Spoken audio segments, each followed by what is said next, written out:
Hi hall இன்றைக்கி கார்த்திகை டே 1 இன்றைக்கி விரதத்துக்கு என்ன சமைச்சிருக்கேன் அப்படிங்கிறத வந்து இந்த வீடியோவில் ஷேர் பண்ணியிருக்கேன். அதுக்கு முன்னாடி இது வந்து புதுசாக வாங்கின 3 பர்னர் ஸ்டவ்வு, கேஸ் ஸ்டவ்.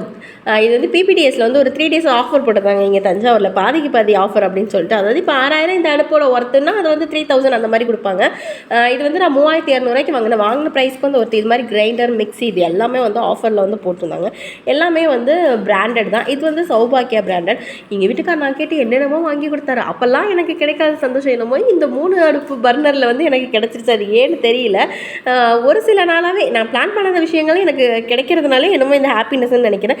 இன்றைக்கி லஞ்சுக்கு என்ன சமைச்சேன் அப்படின்னு கேட்டிங்கன்னா, அதாவது விரதத்துக்கு சிட சாதம். அந்த சாதம் ஏதோ குழஞ்ச மாதிரி என்னமோ ஆயிடுச்சு.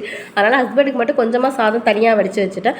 அப்புறம் வந்து இன்றைக்கி வந்து முருங்கைக்கீரை போட்டு பச்சை பாசிப்பருப்பு போட்டு கூட்டு மாதிரி வச்சாச்சு. ஏன்னா புதன்கிழமை அமாவாசை அன்றைக்கி நம்ம சாம்பார் வைக்கணுமே அப்படிங்கிறதுக்கு.